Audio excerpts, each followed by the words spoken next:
Yang keempat, kita akan masuk kepada sesi paralel, yang mana ini akan nanti dikelompokkan berdasarkan tingkat atau berdasarkan level sekolah, maaf, level kelas yang akan dijadikan topik diskusi. Ada kelas 10, ada kelas 11, ada kelas 12. Jadi nanti kita Bapak Ibu akan dibagi menjadi 3 breakout room sesuai dengan kelas yang akan Bapak Ibu tekuni untuk pengembangan instrumennya.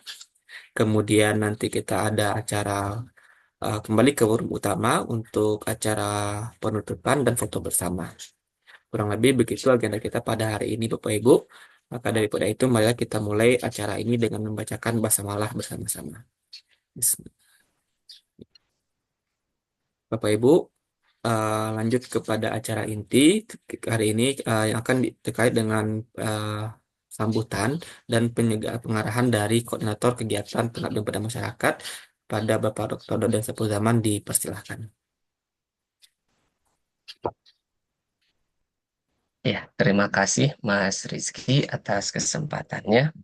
Eh, Pak Iman, Mas Asriadi, Pak Rizky, Bapak Ibu guru yang saya hormati, eh, dalam kesempatan ini puji syukur kita panjatkan kehadirat Allah Subhanahu wa Ta'ala. Alhamdulillah kita semua dalam pagi yang cerah ini masih diberi kesempatan, masih diberi keleluasaan dan keluangan untuk senantiasa menjalankan berbagai aktivitas.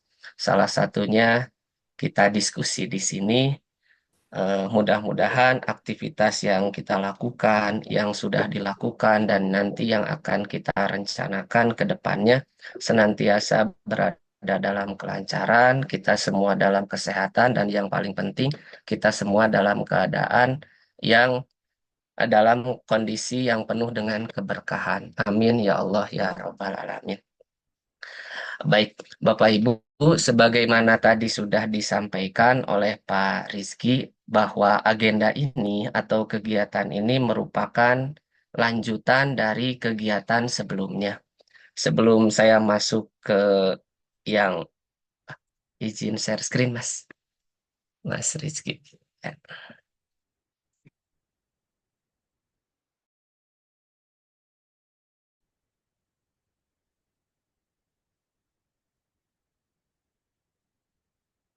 Nah, jadi agenda kita yang sekarang kita lakukan ini merupakan lanjutan dari kegiatan kita sebelumnya. Jadi kegiatan yang pertama berupa kemarin itu pembelajaran dan asesmen dalam implementasi kurikulum Merdeka. Pembelajarannya kemarin sudah didiskusikan dan kita semua laksanakan dengan pemateri Pak Iman. Kemudian dilanjutkan dengan asesmen itu berupa gambaran umum. Kemudian di pertemuan yang kedua ini kita agendakan terkait dengan perancangan asesmen pembelajaran. Jadi kegiatan dua ini sebagai lanjutan dari kegiatan yang pertama. Baik. Nah, sebelum dilanjutkan ada beberapa hal yang perlu kami informasikan. Yang pertama tadi sudah bahwa kegiatan ini merupakan lanjutan dari kegiatan sebelumnya. Kemudian terkait dengan kegiatan yang pertama untuk bukti administratif keikutsertaan serta bukti lainnya yang sekiranya bisa dijadikan apa bukti otentik juga. Salah satunya itu dalam bentuk sertifikat. Alhamdulillah untuk sertifikat di kegiatan pertemuan satu itu sudah ada. Mungkin nanti di-share saja link drive-nya di chat, di kolom chat. Jadi nanti Bapak Ibu bisa mendownload sesuai dengan nama Bapak Ibu.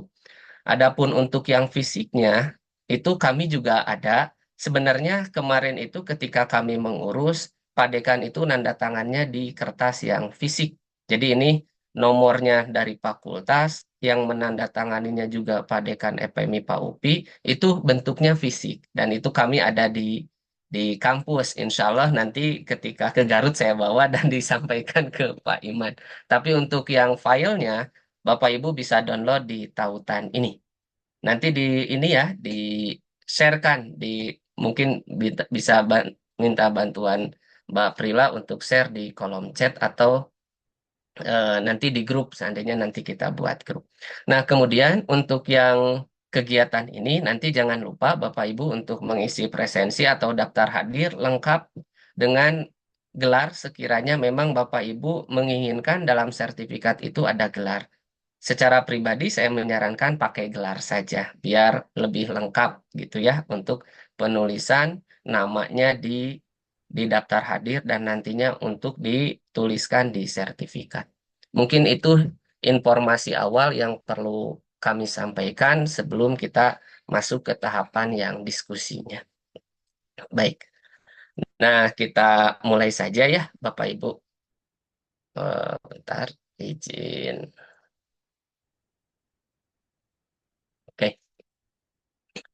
Nah, di, di kemarin kita sudah ya di kolom chat bisa dicek presensi dan sertifikatnya. Oke, di pertemuan sebelumnya Bapak Ibu kita sudah berdiskusi berkaitan dengan eh, rencana pembelajaran, kemudian berikutnya masuk ke asesmen. Nah, di momen yang kegiatan kedua ini atau pertemuan kedua ini kita akan fokus ke perencanaan asesmen. Karena perencanaan pembelajarannya sudah di pertemuan pertama. Nah, dalam perencanaan asesmen Bapak Ibu, nah ada setidaknya dua pertimbangan utama yang harus dipikirkan, yang harus dipertimbangkan sebelum mengembangkan instrumennya. Yang pertama itu adalah merumuskan tujuan asesmennya. Jadi tujuan asesmen ini pasti sangat erat kaitannya dengan tujuan pembelajaran. Karena yang menjadi acuan ketika Bapak Ibu kita semua merencanakan pembelajaran itu CP, kemudian yang dioperasionalisasi atau diturunkan dalam bentuk tujuan pembelajaran, maka dalam asesmen pun yang menjadi acuan itu adalah tujuan pembelajaran. Nah, setelah merumuskan atau menentukan tujuan pembelajaran, dalam konteks asesmen khususnya, itu perlu mengembangkan kriteria ketercapaian tujuan pembelajaran. Kemudian yang kedua, setelah kriteria ketercapaian tujuan pembelajaran, baru mengembangkan instrumennya. Jadi, misalkan apakah instrumennya tekniknya dalam bentuk tes atau non-tes atau kinerja, itu setelah kita merumuskan kriteria ketercapaian tujuan pembelajaran. Jadi, kriteria ketercapaian tujuan pembelajaran ini sangat penting. Untuk apa? Untuk memastikan atau untuk menemukan bukti-bukti yang menunjukkan bahwa peserta didik itu telah berhasil atau belum mencapai tujuan pembelajaran. Jadi kalau misalkan tujuan pembelajarannya sudah kita tentukan, kemudian kita buat bukti atau kriteria tujuan pembelajaran itu tercapai atau tidak oleh peserta didik. Nah, jadi kalau begitu apa isi kriteria ketercapaian tujuan pembelajaran? Isinya pasti berupa kemampuan-kemampuan yang ditunjukkan atau harus nampak pada peserta didik sebagai bukti bahwa ia telah mencapai tujuan pembelajaran. Jadi ini menjadi bukti. Misalkan tujuan pembelajarannya A. Nah, untuk mencapai tujuan pembelajaran A, peserta didik itu harus menunjukkan kinerja apa saja, harus menunjukkan kemampuan apa saja. Dibuatlah dalam bentuk kriteria ketercapaian tujuan pembelajaran. Kriteria ketercapaian tujuan pembelajaran ini juga menjadi indikator. Jadi deskripsinya bisa dijadikan indikator ketika nanti kita mengembangkan instrumen penilaian. Nah, kemudian, ini beberapa pertimbangan dalam menetapkan kriteria ketercapaian tujuan pembelajaran. Yang pertama, mengacu pada tujuan pembelajaran. Untuk tujuan pembelajarannya sendiri, nanti bisa kita lihat dari tujuan pembelajaran yang biasanya sudah dirumuskan di MGMP, atau misalkan yang sudah ada edarannya, itu bisa kita gunakan. Nah, setelah tujuan pembelajarannya kita tentukan, kemudian yang kedua, dalam membuat kriteria itu dikembangkan saat menyusun rencana pembelajaran dan menyusun rencana asesmen. Kenapa ini perlu di awal? Karena tujuan pembelajaran sebagai kompetensi dan ruang lingkup materi di dalamnya, kemudian ketika merencanakan pembelajaran, pasti kita harus merujuk kepada fasilitasi atau kepada langkah-langkah pembelajaran untuk melatihkan itu. Jadi tujuan pembelajarannya A, kriterianya kita jabarkan. Nanti kita lihat contohnya, kriterianya kita jabarkan. Pasti rencana pembelajaran harus memuat langkah-langkah pembelajaran yang memfasilitasi, yang melatihkan, yang menyediakan keleluasaan bagi siswa untuk mengembangkannya yang sudah kita tentukan di kriteria ketercapaian. Kenapa? Karena nanti akan berhubungan dengan asesmennya. Kan asesmen itu akan menilai apa yang sudah dilatihkan. Sehingga yang dilatihkan dengan yang akan diukur atau dinilai kan harus ada sinkron, harus sesuai. Jadi jangan sampai instrumen penilaiannya mengukur apa, rencana atau langkah-langkah pembelajarannya mengukur hal yang lain. Jangan sampai seperti itu. Makanya tujuan pembelajaran itu menjadi acuan dalam pengembangan rencana dan asesmennya, rencana pembelajaran dan asesmennya. Yang lebih operasional lagi nanti dijabarkan dalam kriteria ketercapaian tujuan pembelajaran. Kemudian yang ketiga, harus dirumuskan seoperasional mungkin. Kenapa harus dirumuskan seoperasional mungkin? Untuk mempermudah. Jadi kalau misalkan pendidik membuat kriteria tujuan ketercapaian tujuan pembelajarannya operasional, itu akan mempermudah baik dalam membuat rencana pembelajarannya maupun dalam merencanakan asesmennya seperti apa. Kemudian yang keempat, setelah kriteria ketercapaian tujuan pembelajaran dikembangkan, maka instrumen penilaian yang mengacu pada kriteria itu pasti akan menyesuaikan. Misalkan, di kriteria itu tertulis, misalkan, mampu menggunakan alat ukur suhu, misalkan, atau termometer. Mungkin dalam mengembangkan instrumen, bisa dalam bentuk tes yang sifatnya tertulis, mungkin. Misalkan dalam bentuk prosedur untuk menentukan hasil baca, silahkan. Tetapi kalau melihat ke karakter kriteria ketercapaian tujuan pembelajarannya, kalau menggunakan alat ukur, pasti dalam benak kita, oh ini harus kinerja. Berarti teknik teknik penilaiannya, misal berupa kinerja tesnya atau penilaian kinerja. Begitu. Jadi kriteria ini sangat menentukan nanti instrumen penilaian yang cocoknya apa tekniknya, apa instrumen penilaiannya, begitu. Kemudian yang nomor 5 itu disarankan dalam bentuk deskripsi. Jadi kriteria ketercapaian sebagai bagian yang jauh yang mengoperasionalkan kembali tujuan pembelajaran sebaiknya dibuat dalam bentuk deskripsi. Nah, ini mengingatkan kembali di pertemuan yang awal terkait dengan teknik penilaian itu ada observasi, ada penilaian kinerja, tes tertulis, tes lisan, dan sebagainya. Untuk instrumennya bisa dalam bentuk rubrik atau pedoman penskoran, bisa juga dalam bentuk checklist, bisa juga catatan, hal-hal yang dipandang menunjukkan kinerja yang penting dari peserta didik atau juga grafik perkembangan. Umumnya untuk sekolah menengah menengah biasanya yang paling sering digunakan adalah rubrik atau pedoman penskoran umumnya. Kemudian, nah ini kira-kira, jadi ketika tujuan pembelajaran sudah ada, kita tuangkan dalam kriteria ketercapaian tujuan pembelajaran, ini dalam konteks assessment, kemudian nanti teknik penilaiannya seperti apa, bentuk penilaiannya seperti apa, kemudian instrumen penilaiannya seperti apa, nanti seandainya tes nomor butir berapa. Mungkin kita langsung ke contoh yang lebih operasional saja. Nah, misalkan begini.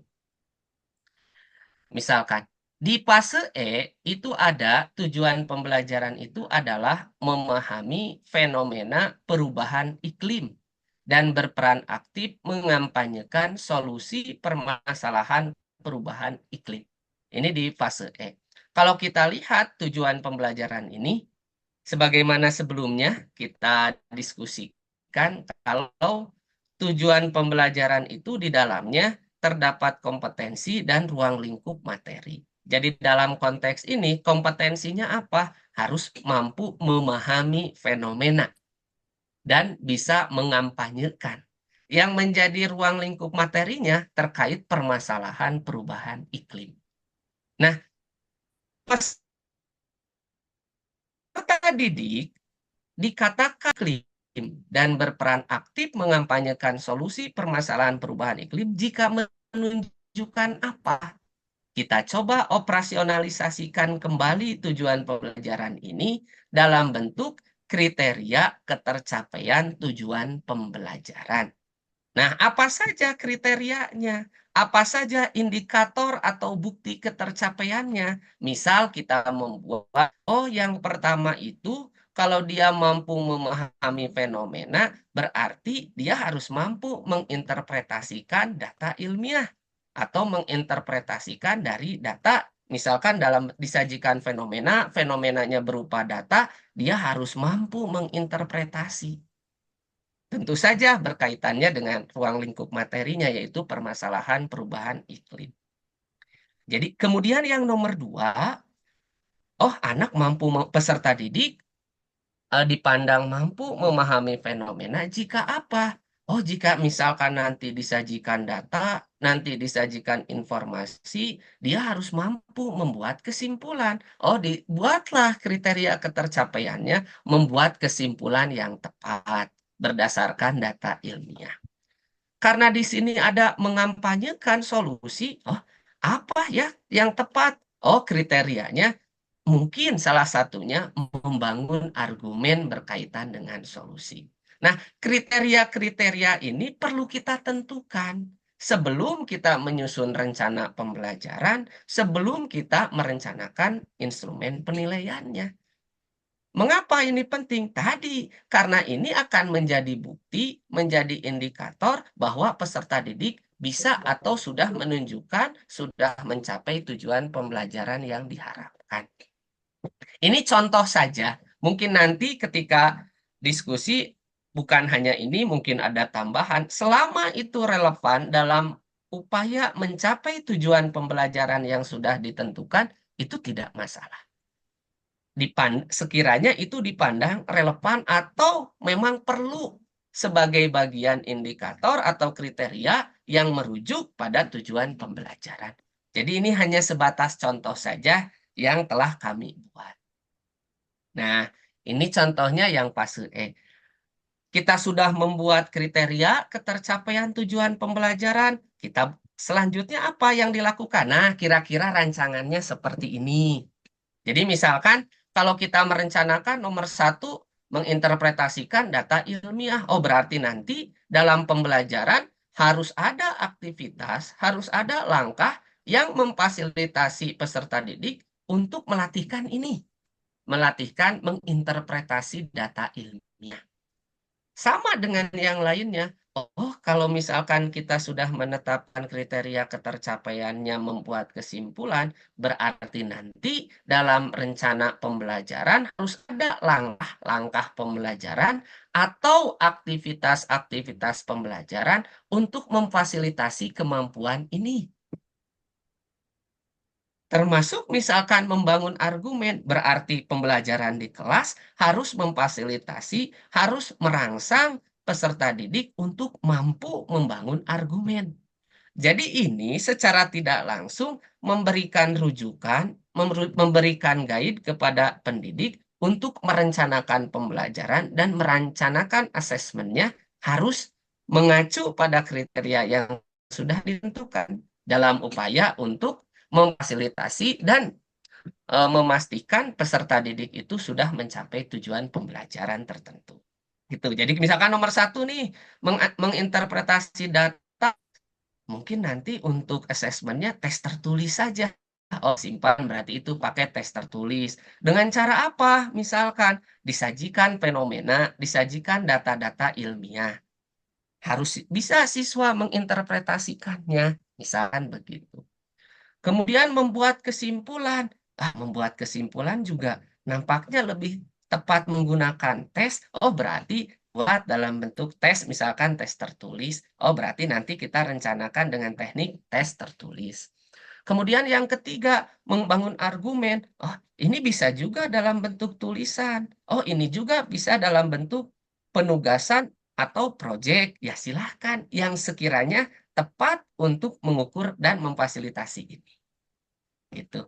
Jadi misalkan nih sebagai contoh, di kriteria ketercapaian yang pertama dan kedua, misalkan kami merencanakannya untuk asesmennya dalam bentuk tes tertulis.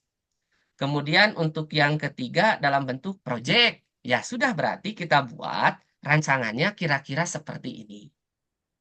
Jadi tujuannya memahami fenomena perubahan iklim dan berperan aktif mengampanyekan solusi permasalahan perubahan iklim. Jadi kemudian, nah, dalam konteks assessment atau dalam konteks penilaian, kriteria ketercapaian tujuan pembelajaran sekaligus menjadi bukti, sekaligus menjadi indikator ketercapaian tujuan pembelajaran. Jadi ini dari kriteria ini sekaligus menjadi indikator dalam merancang asesmennya. Jadi kalau misalkan tadi redaksi kriteria menginterpretasikan data ilmiah berkaitan dengan permasalahan perubahan iklim, indikator ketercapaian tujuan pembelajaran kriteria yang tadi indikatornya apa? Oh, peserta didik mampu menginterpretasikan data ilmiah berkaitan dengan permasalahan perubahan iklim. Misalkan teknik penilaiannya dalam bentuk tes tertulis. Bentuknya apa? Oh, pilihan majemuk atau urean, silahkan. Nanti instrumennya berupa apa? Berupa pedoman penskoran. Kemudian keterwakilannya mungkin diwakili oleh 1 butir, 2 butir, silahkan. Semakin banyak butir yang mewakili indikator ini, semakin leluasa kita bisa mengembangkan instrumen penilaiannya. Jadi misalkan untuk satu indikator ini bisa saja diwakili oleh beberapa butir, oh sangat bagus. Tetapi perlu mempertimbangkan keefektifan dan keefisiensiannya. Kenapa? Karena yang baik itu kan yang harus operasional, mudah diterapkan, dan tetap mengikuti kaidah-kaidah atau esensi-esensi baik dalam konteks pembelajaran maupun dalam konteks asesmennya. Misalkan yang nomor 2, membuat kesimpulan. Oh, misalkan teknik penilaiannya tetap tes tertulis, misalkan sama bentuk penilaiannya dalam bentuk pilihan majemuk atau silahkan urean, silahkan. Kemudian instrumennya nanti dalam bentuk pedoman penskoran. Atau kalau urean dalam bentuk rubriknya, silahkan. Atau seandainya nanti dalam bentuk kinerja, berarti ada rubrik penilaian kinerjanya. Ini leluasa. Yang sekiranya paling tepat untuk mengukur indikator ini apa? Untuk mengukur kriteria ini apa? Kemudian yang nomor 3, peserta didik mampu membangun argumen berkaitan dengan solusi permasalahan perubahan iklim. Ini sifatnya bisa dalam bentuk proyek. Kalau dalam bentuk proyek, biasanya kita rencanakan dalam kurun waktu yang relatif lama. Misalkan, minggu pertama fokus pada perencanaan pelaporannya. Apakah dalam bentuk desain atau dalam bentuk yang lainnya, berarti nanti akan ada rubrik penilaian untuk desainnya. Kemudian berikutnya, pembuatan, berarti nanti akan ada penilaian terkait pembuatannya. Kemudian nanti ada pelaporan atau produknya, nanti akan ada penilaian terkait produknya. Atau konteksnya penugasan. Kalau penugasan berarti cenderung biasanya melihat ke produk. Jadi nanti akan ada lembar penilaian produk yang dihasilkan. Berarti pendidik harus menyediakan rubrik penilaian produknya. Apa saja yang menjadi penilaian. Jadi ini contoh rancangan asesmen. Atau biasanya sering disebut juga sebagai kisi-kisinya. Gitu. Jadi kalau merancang asesmen biasanya utuh untuk satu tujuan pembelajaran umumnya. Apakah ini bisa dipreteli atau didetailkan satu persatu sesuai dengan indikator ketercapaiannya? Ya silahkan saja. Pendidik diberi keleluasaan untuk membuat rancangan ini. yang sekiranya paling pas, yang sekiranya paling sesuai, yang sekiranya paling operasional dan mudah untuk dilaksanakan. Jadi ini salah satu contoh saja. Mungkin nanti ada tambahan kolom yang harus dilengkapi untuk penjelas kolom apa, ya silahkan. Misalkan seandainya pedoman penskorannya itu bentuk penilaiannya pilihan majemuk, mungkin ditambahkan kunci jawaban. Seandainya urean, mungkin ada jawabannya, ya silahkan saja. Tetapi setidaknya rancangan asesmen yang kita buat memuat indikatornya, memuat teknik penilaian, memuat bentuk penilaian dan instrumen penilaiannya, memuat posisinya atau yang mewakili pengukuran itu seandainya tes nomor butir berapa begitu. Jadi ini bukan baku harus seperti ini. Ini hanya salah satu contoh saja rancangan asesmennya. Nah, ini sebagai contoh tadi tes tertulis nomor butirnya satu atau dua seandainya diwakili oleh dua butir. Kemudian tes tertulis yang kedua, indikator yang kedua, misalkan diwakili dengan nomor butir yang ketiga. Nah, begitu Bapak Ibu. Sekiranya ada yang perlu didiskusikan, Bapak Ibu mungkin di kolom chat saja, kita diskusi bareng saja. Nah, berikutnya, ini contoh ya. Jadi tadi tes tertulis nomor satu nih, misalkan Bapak Ibu membuat nomor satu, mampu menginterpretasikan data ilmiah berkaitan dengan permasalahan perubahan iklim. Ruang lingkup materinya permasalahan perubahan iklim. Berarti nanti ketika membuat instrumen tes tertulisnya harus berkaitan secara konten dan konteksnya terkait dengan permasalahan perubahan iklim. Ini sebagai contoh saja. Ini contoh seandainya pilihan majemuk. Jadi di sini diberikan data terkait dengan gelombang panas. Jadi ini datanya, misalkan datanya ada yang disajikan dalam bentuk deskripsi, ada juga yang disajikan dalam bentuk grafik. Kenapa ini perlu? Karena tadi menginterpretasi data ilmiah. Datanya harus ilmiah, ini data ilmiah.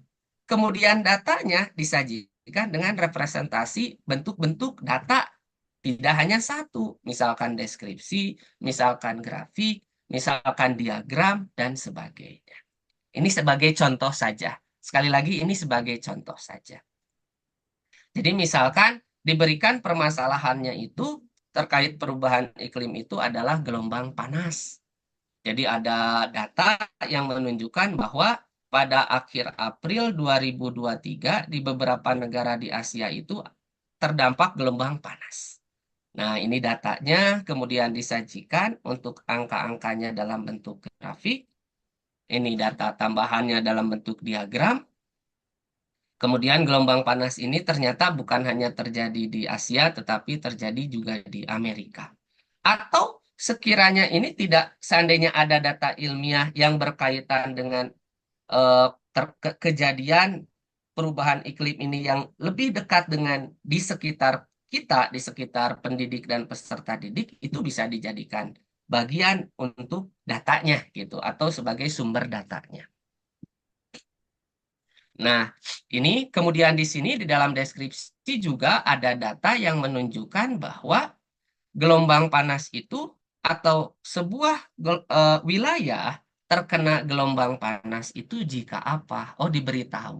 Jika meliputi atau memenuhi dua aspek utama. Salah satunya wilayah, yang lainnya kenaikan suhu. Jadi wilayahnya yang bagaimana? Suhunya yang bagaimana? Oh, wilayahnya itu umumnya terjadi di wilayah pada lintang menengah dan lintang tinggi. Ini datanya.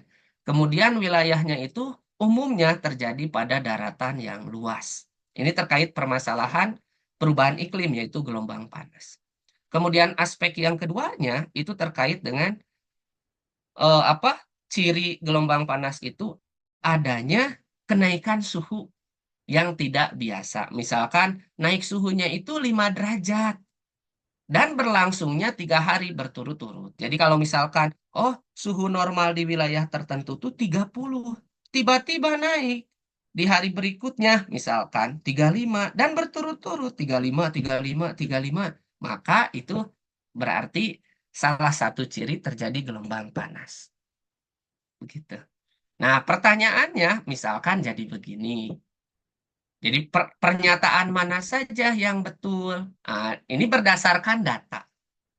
Jadi ini berdasarkan data bisa meminta atau bisa merancang instrumen. Oh, di mana saja. Nah, peserta didik akan mampu menjawab ini jika dia mampu menginterpretasi data yang diberikan. Gitu. Ini sebagai contoh saja, sekali lagi Bapak Ibu, ini sebagai contoh saja. Ini nomor satu. Kemudian ini nomor dua.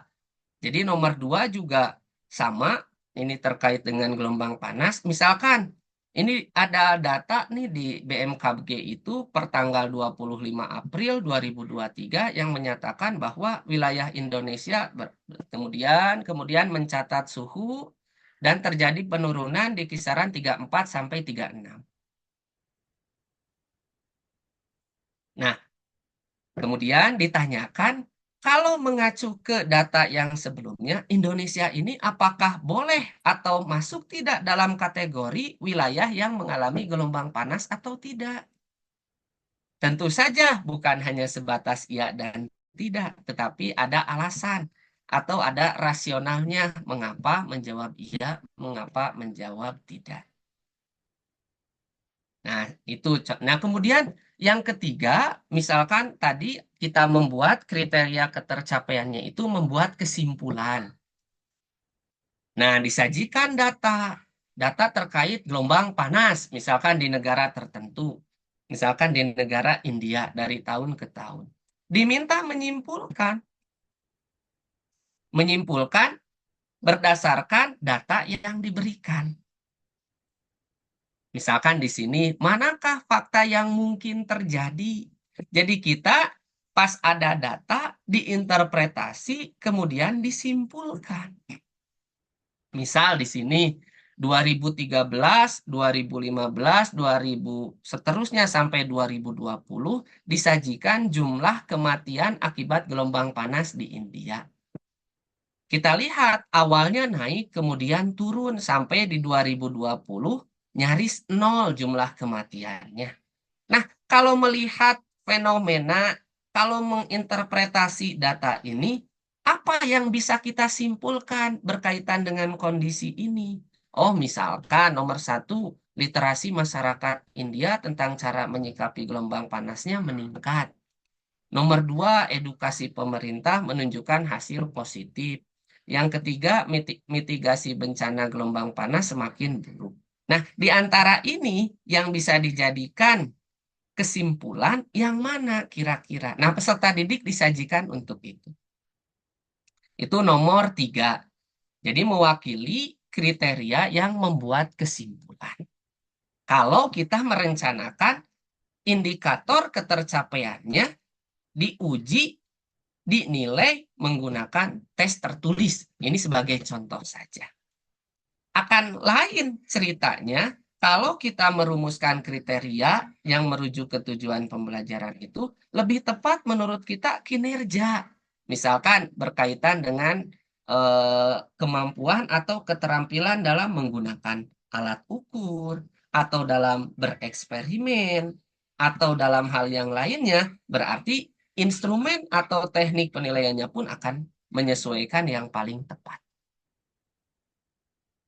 Nah, kemudian untuk kriteria yang ketiga terkait dengan membangun argumen, misalkan dalam bentuk tugas proyek. Jadi sistemnya ini proyek, tetapi sifatnya bukan proyek yang direncanakan dalam kurun waktu yang lama, tetapi sifatnya penugasan. Artinya pengerjaannya di luar jam utama di kelas. Gitu. Tugasnya apa? Membuat sebuah produk yang berkaitan dengan solusi permasalahan perubahan iklim. Bebas dalam bentuk poster kah, atau laporan, atau podcast, bebas saja. Nah, kalau itu dalam bentuk penugasan, kemudian nanti proyeknya dalam bentuk produk yang menjadi unsur penilaian utama, maka yang harus disajikan adalah rubrik penilaiannya. Atau pedoman untuk menilai produk dari proyeknya. Gitu. Itu harus disiapkan atau harus dirancang juga supaya nanti ketika sudah terkumpul produk, kita bisa memberikan penilaian. Apakah sudah memenuhi atau belum? Apakah ada hal yang kurang? Supaya menjadi dasar perbaikan baik untuk peserta didik maupun untuk pendidik. Ini menjadi penting. Nah, itu kira-kira contohnya. Contoh yang ini, rancangan yang ini. Nah, di sini ketika sudah kita membuat contohnya, pastikan juga kita membuat instrumen untuk menilainya. Kalau misalkan bentuknya tadi pilihan majemuk, tes tertulis, berarti kita punya pedoman penskoran atau rubrik penskorannya. Misalkan dalam bentuk urean, oh pedoman penskorannya harus disiapkan. Oh pilihan majemuk, berarti pedoman penskorannya juga harus disediakan. Misalkan kalau salah 0, kalau benar 1. Atau kalau salah di minus 1, benar 1. Ya silahkan. Yang sekiranya paling pas, yang sekiranya sesuai dengan teknik penilaian yang sudah dirancang. Kalau misalkan bentuk penilaiannya uraian, berarti kita harus membuat pedoman atau rubrik penskoran untuk uraian. Misalkan kalau menjawab sampai sini nilainya berapa, menjawab sampai sini nilainya berapa. Kalau berupa produk yang akan dinilai, berarti yang kita siapkan rubrik penilaian produknya. Jadi rubriknya harus kita siapkan. Kalau misalkan, oh rubriknya itu terkait dengan membangun argumen. Oh, hal apa yang mencirikan, hal apa yang paling pas untuk menilai argumen yang dibangunnya? Apakah kejelasan idenya, apakah dari inovasi ide atau argumennya, itu yang menjadi hal utama nanti ketika merumuskan rubrik penilaiannya. Gitu. Nah, konsekuensinya setelah membuat tes tertulis berarti seandainya membuat proyek tugasnya berarti bukan hanya fokus pada instrumennya, bukan fokus pada bentuk penilaiannya atau soalnya, kita siapkan juga jawabannya. Kita siapkan juga rubriknya untuk menilai. Jadi kalau pedoman penskorannya sudah dibuat kan enak ketika menilai. Kita tinggal membandingkan kinerja peserta didik dengan acuannya, dengan rubriknya, atau dengan pedoman penskorannya. Sebagai contoh, misalkan, nah ini pembahasan saya yakin ketika kita membuat instrumen, kita akan membuat pembahasannya atau mengotret untuk menentukan jawaban yang benarnya. Tadi misalkan pernyataan dalam soal ini kan seperti ini. Nah ini, gelombang panas di India dan Taiwan berlangsung lebih ekstrim. Data yang diberikannya adalah ini.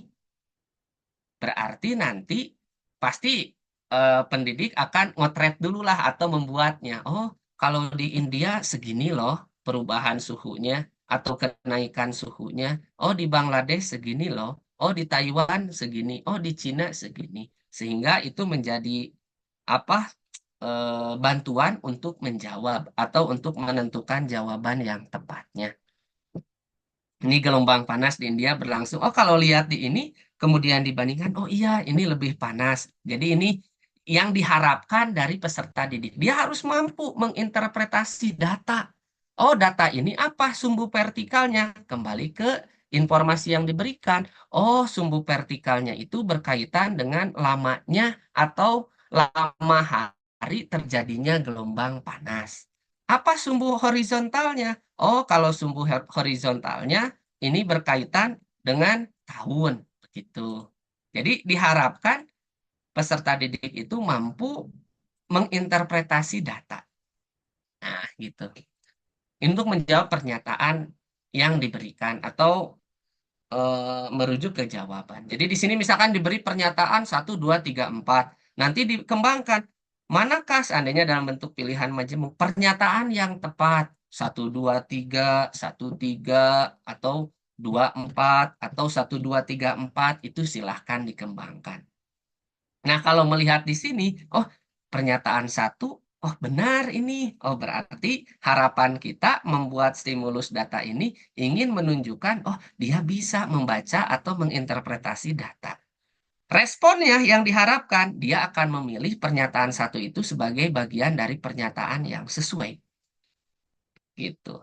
Begitupun untuk yang kedua, gelombang panas berlangsung lebih lama. Nah, harapan kita ketika ini diberikan pada peserta didik, kalau terkait durasi, terkait lama, pasti acuannya ke durasi. Oh, berarti cari di data itu yang berkaitan dengan durasi. Oh, ada. Oh, berarti itu yang diharapkan. Oh, iya naik. Berarti kita menginginkan peserta didik juga menjawab bahwa pernyataan dua itu betul. Dan seterusnya. Kemudian ini berlangsung lebih sering. Oh, harapan kita sering jarang. Itu mengacu pada frekuensi. Oh, berarti harapan kita siswa mampu membaca data yang berkaitan dengan frekuensi berlangsungnya gelombang panas. Begitu. Nah, nomor 3, gelombang panas menimbulkan dampak negatif. Kita lihat, kita menyajikan data, tetapi di data ini tidak ada yang berkaitan dengan dampak negatif. Oh, berarti saya menginginkan bahwa siswa tidak menjawab ini sebagai pernyataan yang benar, karena informasinya dipandang kurang. Nah, begitu kira-kira. Sebagai contoh saja ini Bapak Ibu, ini hanya contoh saja. Nah, ini alasan-alasannya kenapa. Nah, ini pernyataan yang kedua terkait dengan apakah Indonesia termasuk sebagai negara yang mengalami gelombang panas? Kita lihat di teksnya. Harapannya peserta didik itu mampu menemukan informasi penting dari data yang diberikan. Jadi di sini ada dua aspek terkait wilayah dan terkait kenaikan suhu. Wilayahnya umumnya terjadi pada daratan yang luas, suhu umumnya terkait kenaikannya 5 derajat. Nah, di data ini Indonesia itu dikelilingi perairan. Oh, berarti nggak masuk ke wilayah itu. Kemudian penurunan suhu juga di kisaran 34 sampai 36. Jadi kalau hariannya 37 ke 34 berarti kan cuma 3. 37 ke 36 perubahannya hanya 1. Oh, maksimal 3 kenaikan suhunya. Oh, berarti tidak masuk juga. Makanya ini Indonesia tidak masuk ke bagian dari wilayah yang mengalami gelombang panas. Ini contoh saja. Jadi diharapkan dari data atau dari fenomena. Misalkan ada fenomena ilmiah diberikan, nanti diujikan atau dicek, betul nggak dia bisa menginterpretasi data dari fenomena tersebut. Begitu. Nah, kemudian yang ini dengan cara yang sama juga dilihat, oh harapannya dia bisa menyimpulkan kalau masyarakat India itu literasinya meningkat. Buktinya apa? Jumlah kematiannya berkurang. Oh, edukasi pemerintahnya boleh dikatakan berhasil. Buktinya kematiannya berkurang. Oh, yang ketiga, mitigasi bencana gelombang panas di India itu buruk. Nah, kita lihat, masa jumlah kematian berkurang dikatakan mitigasinya buruk? Oh, berarti ini tidak bersesuaian. Begitu. Nah, begitu. Kemudian yang terakhir, ini di rubrik penilaian produk, misalkan konteksnya dalam bentuk penugasan. Jadi di sini, nah, ini rubrik penilaian produk. Misalkan aspek yang ditinjaunya adalah gagasan dan kejelasan informasi, misalkan. Berarti di sini gagasan itu apa kriterianya? Oh, logis. Oh, disertai dengan data. Oh, tidak menimbulkan kerugian. Oh, berarti dikatakan gagasannya bagus jika ini, jika ini, jika ini. Nah, misalkan kita buat ini boleh diklasifikasi baru berkembang, layak, cakap, mahir, atau boleh juga dalam bentuk angka 1, 2, 3, 4. Ataupun dalam kriteria yang lain, selama itu menunjukkan tingkatan atau gradasi atau leveling capaian. Jadi ini umumnya rubrik itu dibuat dalam bentuk tingkatan-tingkatan atau level-level. Jadi misalkan level 1 jika apa? Oh, jika hanya memenuhi sebagian unsur saja atau sebagian kriteria saja. 2, oh berarti pasti lebih dari 1. Ada yang membedakan. Nah, kita buat itu. Jadi di rubrik itu dibuat sespesifik mungkin sehingga bisa terbedakan peserta didik yang mencapai skor sekian, peserta didik yang berada pada level ini, itu terbedakan. Oh, misalkan menurut pendidik itu yang paling penting aspek gagasan, kejelasan informasi, masukkan saja kriterianya dalam kriteria gagasan. Oh iya, silahkan. Silahkan. Ini kita leluasa untuk membuat rubrik penilaian itu selama itu dipandang relevan, selama itu mengacu pada kriteria, selama itu juga mendukung pada ketercapaian tujuan pembelajaran. Jadi ini sekali lagi hanya sebagai contoh saja. Nah, hal-hal yang harus diperhatikan di rubrik itu ini yang pertama harus spesifik. Tentu saja sesuai dengan tujuan pembelajaran. Kesesuaian rubrik dengan tujuan pembelajaran dijabarkan kembali dengan kriteria ketercapaian tujuan pembelajaran. Kriteria ini yang menjadi dasar pengembangannya. Misalkan tadi membangun argumen, karena di tujuan pembelajaran ada harus aktif mengampanyekan. Oh, berarti yang tadi membangun argumen itu bagian dari indikator ketercapaian tujuan pembelajaran. Indikator itu atau kriteria itu mengacu pada tujuan pembelajaran karena ada kompetensi mengampanyekan terkait solusi permasalahan perubahan iklim begitu. Kemudian yang kedua, kriteria dalam rubrik diuraikan dalam beberapa tingkatan atau kualitas. Misalkan tadi ada dibuat dalam bentuk kualitas baru berkembang, layak, cakap, mahir, atau 1, 2, 3, 4, silahkan. Yang jelas, setiap tingkatan itu ada deskripsinya. Jadi misalkan di sini, oh nilainya 1, oh nilainya baru berkembang. Jika apa? Jika tugas yang berkaitan dengan solusinya itu ada, tetapi tidak memenuhi 3 kriteria terkait aspek gagasan. Kurang logis, tidak disertai dengan data, atau menimbulkan kerugian. Begitu.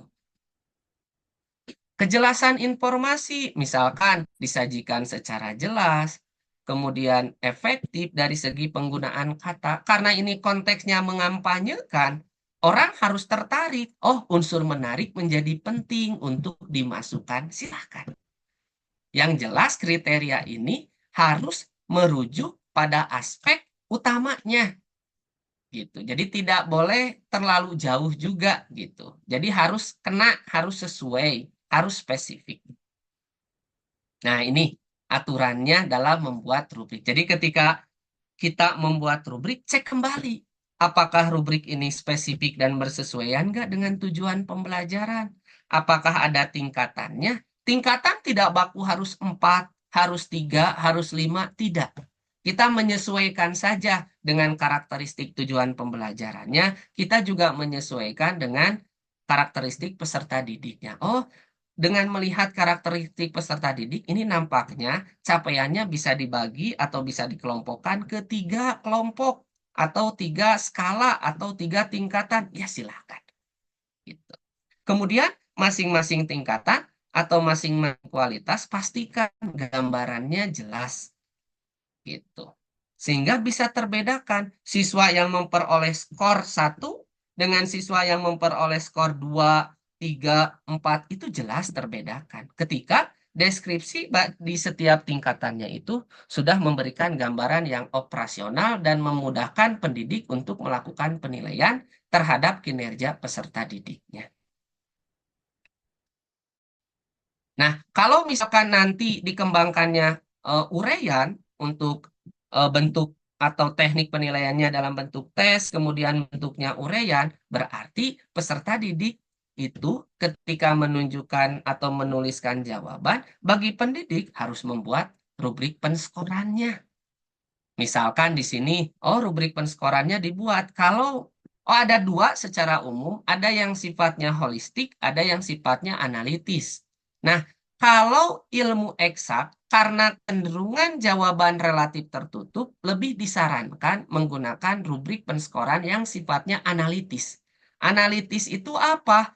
Penilaian didasarkan pada respon ketika menimbulkan jawaban-jawaban atau bagian-bagian dari jawaban secara keseluruhan. Misal, bagian ini kalau ada diagram gaya, oh diberi skor 1. Oh, kalau misalkan ada kalimat kuncinya diberi satu lagi. Oh, ketika ada perumusan atau konsep yang ini sekali lagi tidak baku, ya, yang penting unsur-unsur penting dalam jawaban itu menjadi bagian dari pemberian skor begitu. Mungkin, menurut saya nomor satu itu maksimalnya 4 dengan mempertimbangkan nilai satu jika jawabannya itu memuat ini, dua jika memuat ini dan ini, tiga jika memuat jawabannya itu ada apa diagram gaya, ada perumusan fisikanya, ada analitisnya. Oh, silahkan. Itu sangat bergantung pada karakteristik instrumen yang dibuat, kompleks tidaknya, sangat bergantung juga pada lihat apa pembelajarannya seperti apa atau sebagai apa sampai sejauh apa di dalam pembelajaran yang dilakukan. Ini sangat bergantung kepada faktor-faktor itu. Nah, mungkin itu untuk apa bahan diskusi awal di pertemuan dua ini. Mungkin kita eh, saya kembalikan ke Pak Rizky, mungkin ada sesi diskusi atau apa, Pak Rizky, silahkan. Baik, terima kasih Pak Dudan atas pencerahannya dan pengantarnya. Ya, baik Bapak Ibu semuanya. Sekarang kita ada sesi diskusi Bapak Ibu. Mungkin bagi Bapak Ibu yang kebetulan mungkin belum apa namanya belum bergabung di sesi yang pertama kita 1 bulan yang lalu, monggo jika ada yang ingin ditanyakan, insya Allah di sini semua sudah pemateri. Ada Bapak Ibu, ada Mas Asriadi yang waktu itu membahas mengenai pengembangan instrumen terkait non-tes, Pak Dudan tentang asesmen formatif, dan juga ada Bulina tentang pengembangan instrumen tes, dan juga ada materi tentang apa namanya tentang Taksonomi. taksonomi begitu Bapak Ibu. Monggo jika Bapak Ibu ada yang ingin ditanyakan, dipersilakan Bapak Ibu untuk boleh raise hand atau mungkin jika ada yang terkendala dalam sesi Di sinyal, kolom chat juga boleh boleh. juga Hmm. menggunakan kolom chat. Ya, dipersilakan Bapak Ibu.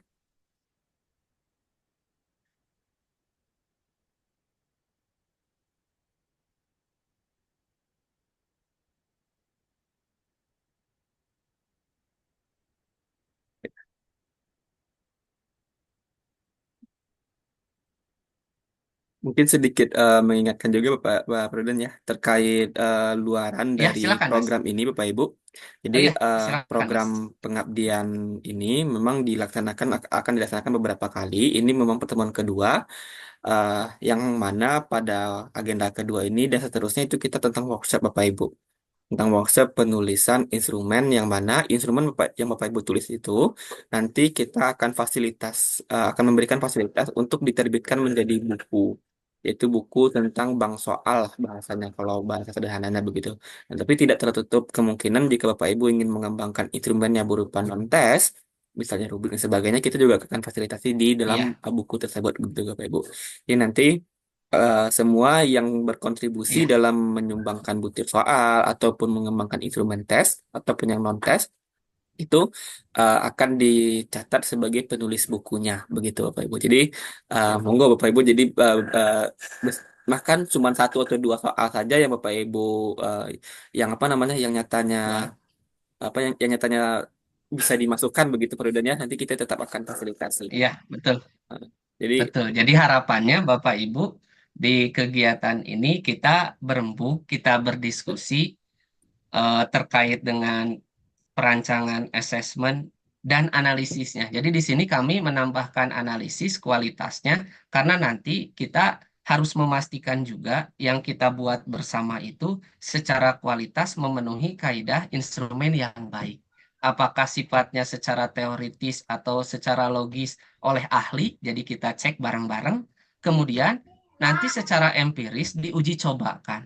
Jadi nanti kami juga menjadi apa ya istilahnya siap mempertanggungjawabkan ketika nanti dibuat dalam bentuk buku yang menjadi karya Bapak Ibu, siap mempertanggungjawabkan dalam konteks secara kualitasnya sudah melalui tahapan uji logis dan uji empiris. Jadi uji empirisnya nanti Bapak Ibu nanti menguji cobakan, kita bareng-bareng ngolah, oh butir ini bagus, oh ini butir ini perlu direvisi bagian apa. Sehingga nanti produk akhir kita memperoleh karya bersama dalam bentuk buku yang penyusunnya atau penulisnya Bapak Ibu guru gitu. Itu secara produk.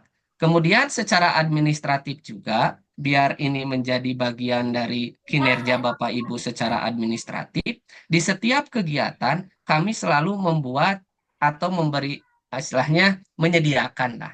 Mungkin memfasilitasi juga untuk sertifikatnya. Jadi setiap kegiatan ada sertifikatnya, setiap kegiatan ada sertifikatnya. Kenapa itu menjadi penting? Kami juga kan harus mempertanggungjawabkan kegiatan ini. Dan kami juga apa istilahnya dalam sertifikat juga ya harus disertai dengan apa keikutsertaan dan keterlibatan Bapak Ibu dalam kegiatan ini. Sekali lagi, ini pure murni sebagai bentuk pengabdian, tidak ada unsur apa istilahnya untung rugi dalam konteks yang sifatnya komersil, tidak. Ini murni pengabdian, ini murni sharing atau diskusi kami dengan Bapak Ibu guru, khususnya di MGMP Kabupaten Garut. Jadi Iya, tidak ada sifatnya apa, perlu ditekankan lagi mungkinnya bayaran segala macam. Nggak ada, nggak ada. Nggak ada registrasi harus bayar, nggak ada. Ini pure pengabdian dari kami untuk Bapak Ibu guru. Begitu. Dan kami juga ingin berdiskusi ketika di lapangan itu seperti apa. Itu kan menjadi dasar juga bagi kami di tingkat universitas. Oh, berarti kalau di lapangan guru memerlukan ini, berarti di dalam perkuliahan di kami harus ada mata kuliah yang secara formal administratif melatihkan itu karena di lapangan diperlukan. Meskipun sebelumnya dalam penyusunan kurikulum kami mempertimbangkan itu. Tetapi masalahnya tuntutan, kebutuhan, perkembangan itu kan sangat pesat. Ada kalanya di kami mempersiapkan untuk 2 tahun ke depan, misalkan, atau pada saat lulus 5 tahun ke depan maksimal. Tetapi 5 tahun ke depan, tuntutan, kebutuhan, perkembangan bisa jadi lebih pesat dibanding yang kami rencanakan.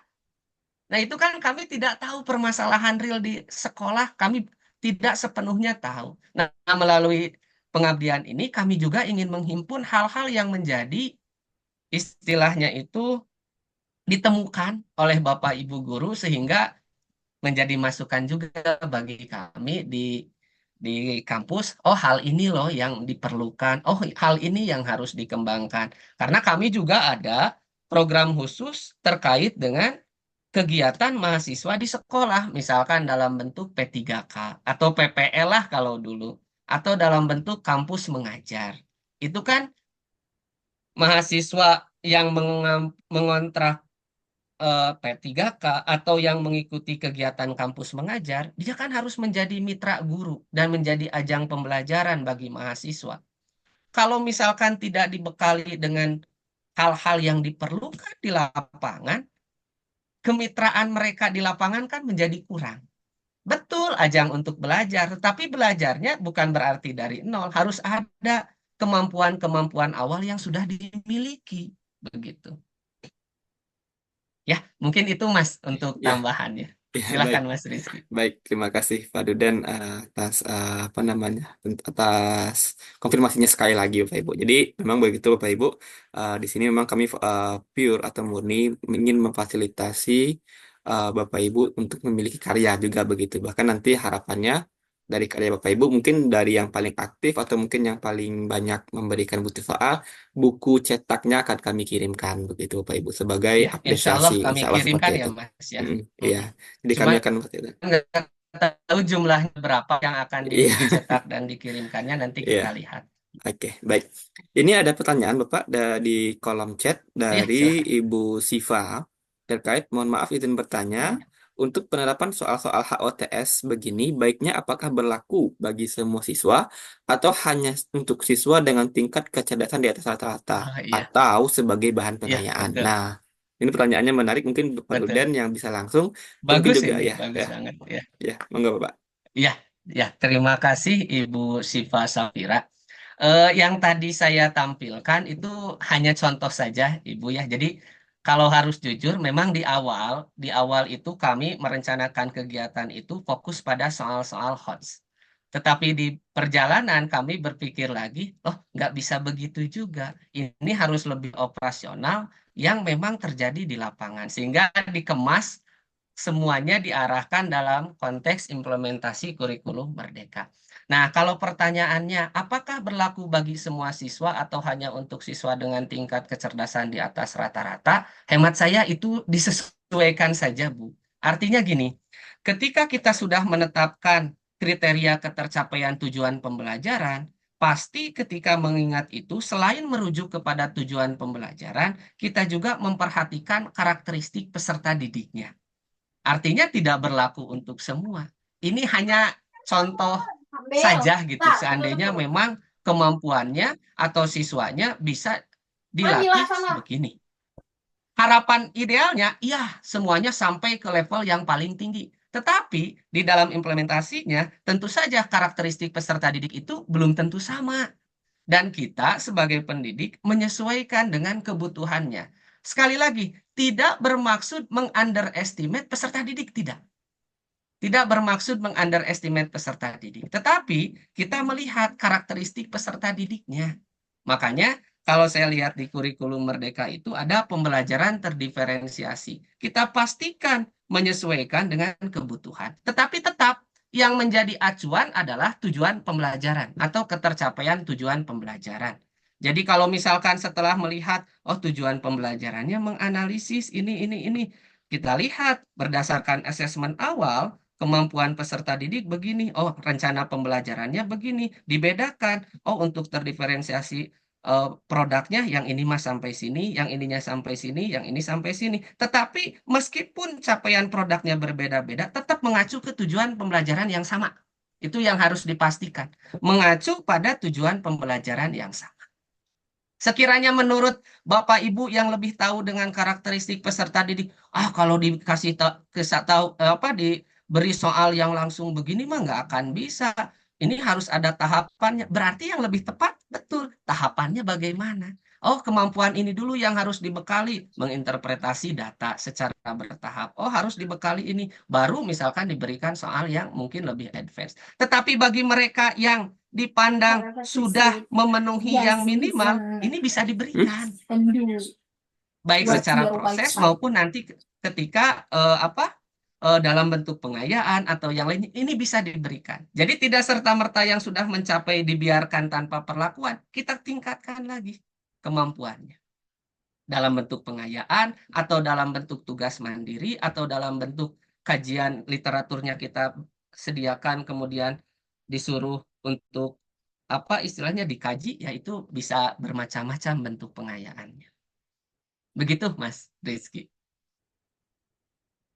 Udah sangat lengkap Bapak Ibu ya. Ya, Mudah-mudahan ya. kekhawatiran kan kalau Iya, langsung juga melihat kondisi peserta didik yang ini jadi overload, menjadi kontraproduktif jadinya. betul betul betul Pak. Jadi apa namanya yang kita latihkan justru tidak mencapai apa yang kita ujikan. Nah, jangan sampai seperti itu Ya, begitu betul. nih Pak. Oke. Kekhawatirannya begitu. Betul, betul, Mas. Oke.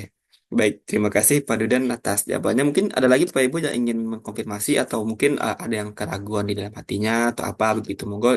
Ini memang kita langsung dengan pakarnya Bapak Ibu Pak Dudan yang langsung mengembangkan apa namanya modul pelatihan literasi dan numerasi di Kemdikbud Bapak Ibu. Jadi mungkin Bapak Ibu jika ada yang ingin tanyakan, silakan monggo. Sebelum kita masuk kepada sesi diskusi secara paralel Bapak Ibu. Habis ini setelah ini kita akan ada masuk ke sesi diskusi secara paralel yang disesuaikan dengan nanti kriteria Bapak Ibu. Apakah Bapak Ibu fokus untuk ke konten di kelas 10-nya, kelas 11 atau mungkin adanya beberapa orang di kelas 12 juga begitu. Gitu. Boleh Bapak Ibu.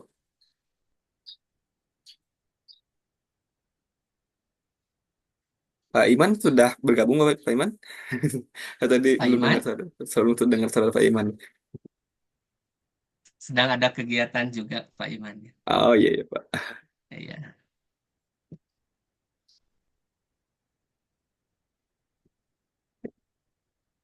Ada apa Pak Ibu?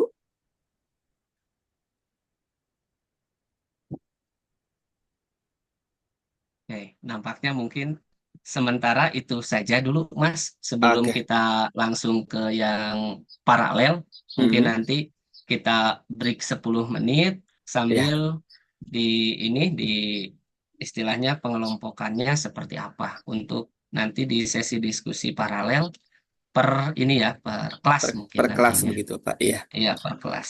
Mungkin Oke. sudah ada dokumentasi. Belum Pak. Jadi nanti kita Ya, sesi, khawatir sesi ini paralel mumpung kurang lebih komplit gitu ya. ya 30 sampai 40 menit kita sesi paralel. Kemudian kita kembali lagi ke room utama untuk penjelasan lebih lanjut tentang bagaimana Ya, pengisian. Nah, nanti Bapak Ibu tentang pengisian apa namanya?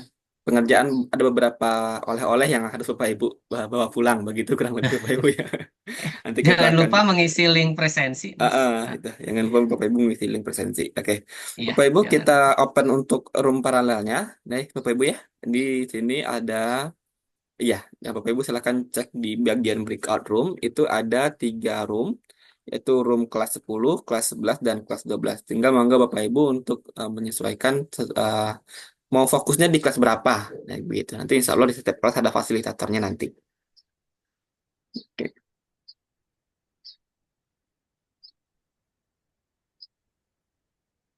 Ya, sip.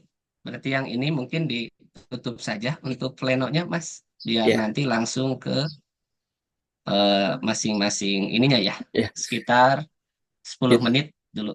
Ya, berarti Bapak Ibu nanti kita kembali ke kita selesai di breakout room nanti sekitar pukul 10.45 Bapak Ibu ya. Jadi nanti kita kembali ke room utama untuk apa namanya sesi penutupan dan foto bersama begitu kurang Iya, lebih. betul. Oke. Sip. Ya, sambil menunggu monggo Pak Dudan, Pak Asriadi untuk masuk ke room masing-masing. Ya, siap. Terima kasih, Mas Rizky. Iya.